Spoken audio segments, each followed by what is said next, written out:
nightmare, so like Luka might even end up dropping it, for example, because it suddenly just becomes way less effective. So Luka's goal here, I think, is just to dish out a lot of damage and look to stall out Trick Room, and Artan will try to set up Trick Room ASAP, and there's one of the Trick Room leads we were talking about, Smeargle and Ice Rider. All right, well, as we get into the game, we're going to see the Calyrex Ice Rider and the Smeargle here for Artan, and then Luka has the Fluttermane and the Ogerpon. And as you see on the screen as well, just a reminder that Luka is going to start this match with a Game 1 lead, and we'll get right into it. Yeah, I mean, Smeargle here has the option to just go for Fake Out onto Ogerpon, and Calyrex can go for Trick Room. You also could opt for Follow Me, for example. You know, the risk of going for Fake Out into Ogerpon is that Fluttermane could just go for Shadow Ball directly into the Calyrex, and so if you go for Follow Me, you can see that Luka here is considering Dazzling Gleam, right? One play you can make is just Dazzling Gleam and go for Ivy Cudgel onto Smeargle, try to get a knockout onto that, so let's see. It's going to be a Terra to start the game, though. Ooh, is it Terra Fire here? I think so. Because that'd be pretty risky. The Calyrex, of course, is not going to take nearly as much damage from a Fairy-type attack coming out from the Fluttermane, but you kind of pose a risk to the Ogerpon across the way if it were to have gone for Ivy Cudgel. Yeah, so I think this makes total sense where it's like you cover for that specifically by going for Fake Out. But yeah, if it weren't Fake Out on Ogerpon, that's really, really spooky, right? So Ogerpon now is going to flinch, and Trick Room will get set up. So Calyrex now is going to look to just get a couple of those Glacial Lances off. And what's really nice here is that you now resist Dazzling Gleam from the opposing side. So Smeargle, for example, could just go for a Follow Me, redirect a Water-type attack away from that Ogerpon, that Ivy Cudgel. The other interesting thing here is, like, the Ogerpon here is considering Spiky Shield, so Smeargle could Decorate right now, which could be really, really nasty. That would be really nasty. Or does Luka kind of expect, okay, well, there's some amount of, like, Follow Me means that the Smeargle gets knocked out. Yeah. But if you do just kind of worried that maybe Smeargle isn't going to go for that or goes for the Decorate instead, then maybe it is the option to try to go after the Calyrex here. Yeah, the Smeargle also has Spores. You could make a crazy prediction that the Ogerpon's going to Terra and actually Spore that slot. That would be absolutely wild, but it is a possible play. So Artan actually has a lot of different things you can do here, right? You can try to risk Decorate. The fear there is if Follow Me comes out, you could just go for the safe Follow Me Glacial Lance. I think that would probably be like the clearest option where you don't really lose that much out of it, or you could go for that crazy Spore play. But it's just going to be Glacial Lance here to start first. Okay, so the Glacial Lance, the Fluttermane isn't going to get knocked out though. Oh, that's huge in the Spore! There's no Grass type anymore! That's right! Ogerpon's going to sleep! Oh, what a sick play that was! What? You were literally just talking about that, and it plays out in front of your eyes. It's so exciting to see. I thought that was maybe the least likely of the three options, but the reason why that really works is because it's like Ogerpon here doesn't want to just eat up a Glacial Lance either. Right now, that could have been pretty scary because if you don't Terra there, you should survive the Glacial Lance and then you could just Ivy Cudgel in return. But what a sick play that was. And now you have Urshifu out under Trick Room, so you can just go for Glacial Lance. This Fluttermane can't protect, so you either have to sacrifice it or switch it out. And an Urshifu just gets to click Wicked Blow or Close Combat into Ogerpon. I think Wicked Blow here is very safe, so that's probably what I would opt for. Covers for switch out options as well. But what a beautiful score that was, Artan. It's so good. I mean, Urshifu's just going to let Calyrex do all the work here. It's going to get a knockout onto the Fluttermane, so Chilling Neigh is going to activate. Ogerpon takes a critical hit too. I know that probably doesn't matter in the grand scheme of things if Urshifu's going to follow it up with an attack, but still, it just adds insult to injury even just a little bit as the Ogerpon's going to get knocked out in his sleep. Oh, what a beautiful, beautiful couple of turns by Artan. I love the turn 1 Terra, going for the Fire Terra just to reduce the potential of Dazzling Gleam damage as well as Shadow Ball damage. I think the main reason to go for that was actually so that you just don't faint to Shadow Ball. Now there are Koraidon, Calyrex, Ice Rider coming up. You still have to stall out a couple turns at Trick Room, and the scary thing is you're fighting down on Urshifu, which can just click Wicked Blow and ignore Protect right now. Yes, you can't stall at the Trick Room at all, and so that's definitely going to be a little bit difficult. But at least you kind of got your two heavy hitters on the field here. Yeah. Maybe there's something that you can do with the Sword of Ruin in combination with Koraidon being in the sun. Okay, so you can see Luka's opting to protect and then go for Sacred Sword. The idea here is hopefully just try to knock out Urshifu. I wouldn't even expect the KO here. And if there's the read, it's a double up onto the Ice Rider, onto Chien-Pao. I wonder if that picks up the knockout, given the attack boost, as well as the Choice Band on the opposing side, but it's going to be Glacial Lance to start. This is going to do a fair amount of damage with that attack boost.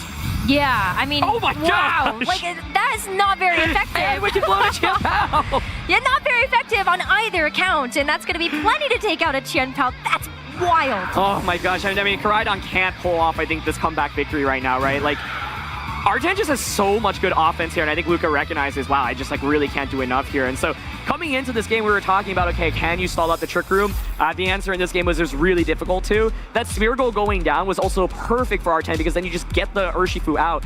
And it's really fun seeing these bulky, like, slow Urshifus being utilized under Trick Room. Urshifu is just such a good complement to Trick Room when, because of its ability Unseen Fist, right? So normally people try to stall out Trick Room by protecting, but that's not going to be effective against Urshifu. But that Spore play was so sick. Oh my god. And I feel like it sealed the deal right then and there. Exactly. When you get the Spore into the Ogre Pawn, you read the Terra, amazing. Like, I think it still looks like a pretty safe play, because even if you don't get the Spore, like, I don't know, maybe you're able to bring in something else, but I still, oh my gosh. Yeah, I think my main question is there any chance that Ice Rider would even survive? Like, if your Ice Rider is bulky and it can survive, like, an Ivy Cudgel from, I don't know, like, defensive Ogre Pawn. Yeah, I was thinking, like, if it doesn't Terra, it's risky to Spore there, right? Because then the Spore doesn't work. But then if Ogre Pawn's Cudgel doesn't actually get the knockout onto Calyrex, then that's actually a pretty safe play. But if it does get the knockout, then that's kind of just a hard read, right? So yeah. I'm curious what the damage output really looks like. So, so cool. Whoa, that was really, really cool. And I think, like, what was really hard about that is just the inability to stall out Trick Room. It's really hard to deny Trick Room in this game, right? That's kind of the strength of something like Smeargle plus Calyrex Ice Rider. So if you want to play a little bit more defensively, now my eyes are on something like the Incineroar, because that can at least switch into the Glacial Lands, which is a big deal, and then pressure fake out the subsequent turn. So I think Luka might want to consider that, because he just brought really fast Pokemon on that one, and he just got completely dominated under Trick Room. Yeah, I think it's tough too, because like, it kind of goes back to the question of, do you bring the Incineroar, right? Because that would be a good way to be able to maybe stall out something like the Ice Rider Calyrex, but as you were saying, like Clear Amulet, there's so many things that are kind of working against it, but it's the run back of the same leads we saw in game number 1. Yeah, this turn 1 is really interesting because it's like you have to deal with the pressure of Fake Out from Smeargle. You have to decide what move to lock into with Flutter Mane, which is what I think maybe makes this most difficult. And so we're seeing the Ivy Cudgel plus Dazzling Gleam combo onto the Smeargle, and this could be huge if Smeargle decides to just not go for Fake Out on turn 1, but I think the play of going for Fake Out plus Fire Terra is still relatively safe from the previous game if Artan just wants to run it back, for example.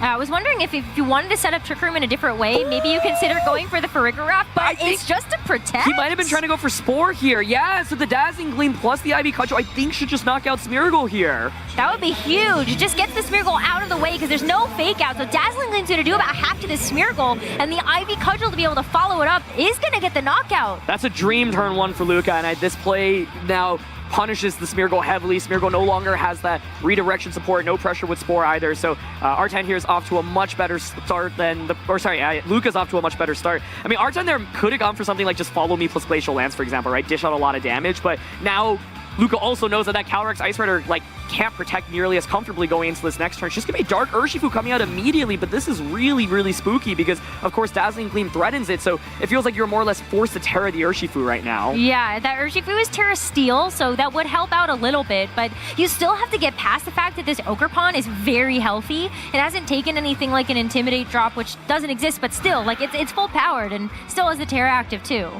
Yeah, so I mean, the main thing though is now you know that you're locked into Dazzling Gleam from the opposing side, right? So like you could Steel Terra, Wicked Blow, and just go for Trick Room. You could even Choice Band Sucker Puncher, but obviously that's a little bit scary because the Ogre Pawn could just redirect that away from a Follow Me. So yeah, I think Steel Terra here makes perfect sense. You know that the Flutter Mane now can't click Shadow Ball. It's locked into Dazzling Gleam, so you're not that worried. There's no reason to Terra Calyrex. You need to do this to survive the turn. No Sucker Punch comes out, but I suspect both Pokemon should survive this turn, so we should see Trick Room going up. Ivy Cudgel though into the Calyrex. Oh, gets the critical hit. I mean, that does put it in range of being knocked out in the next turn, but the Wicked Blow in response to the Ogre Pawn is also going to make that a little bit tricky. Trick Room goes up, but where does Luka sit now? Yeah, I mean, the Calyrex has taken a lot of damage, and there's no Terra potential anymore, right? So right now, you could go for a Wicked Blow onto Flutter Mane and Glacial Lance. I think that's a really safe play. The question I have is, once again, what does Luka have in the back? And for example, like that Champao, if it's conserved this time around, it can just go for Sucker Punch onto Calyrex, which is a really big deal. So getting that amount of damage on a Calyrex was really, really nice. And yeah, I think Artan trying to gamble a little bit on that first turn by going for the Protect. And I mean, that would really work out if the Spore ended up going into Flutter Mane, right? He might have been predicting Ogre Pawn to target Calyrex Ice Rider, but Luka makes a nice play, does not fall for that. And we're just going to see Spiky Shield come out here.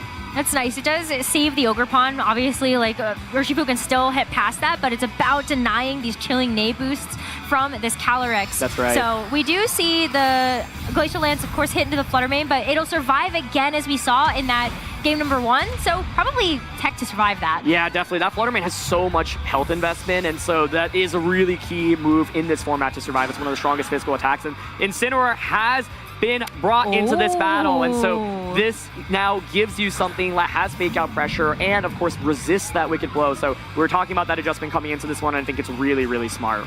Especially knowing that the Urshifu is locked into it too. Unless you want to switch it out, but Artan would be giving up some really valuable Trick Room turns in order to do that. But Luka is still in a position where you, like, do you fake out the Calyrex or the Urshifu here? Yeah, it's an interesting decision. I'm also curious how the Urshifu is trained, right? I think on these Trick Room teams, you probably just want to run like minimum speed, like, and just go max HP, max attack investment, for example. So you can see Luka's considering a bunch of things, one including this Terra option, right? The Terra is a little bit spooky because if you end up tearing, you fake out one Pokemon, the other one just gets the knockout onto Ogerpon. That can be really, really scary. This is close combat on the Calyrex Ice Rider on the opposing side. So for example, if you expect fake out onto one of the 2 slots, well, you could just close combat and Wicked Blow onto Ogerpon.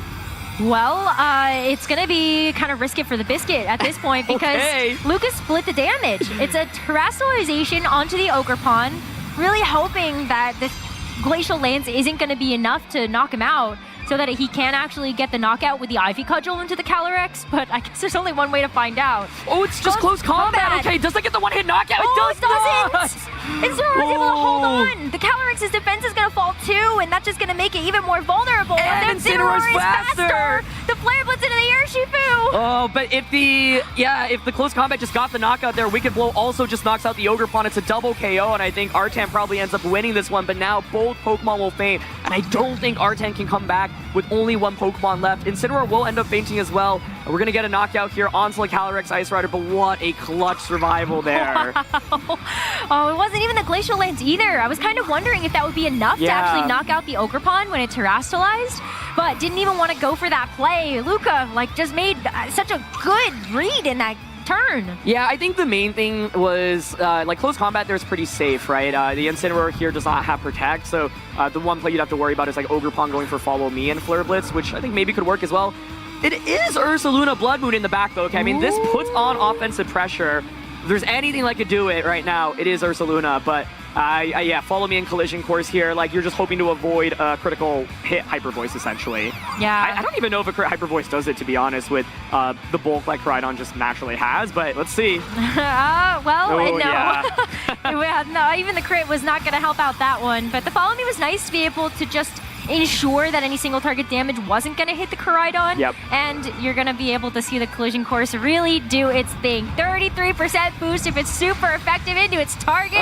This is just an over KO. I don't even want to know how much damage like that would truly do. That just feels like wrong. 150% or something. I don't know. I don't want to know either. But congratulations to Luka, your winner of this round 8 match, securing a spot in day number 2. And we got a chance to see Koraidon do its thing. Yeah.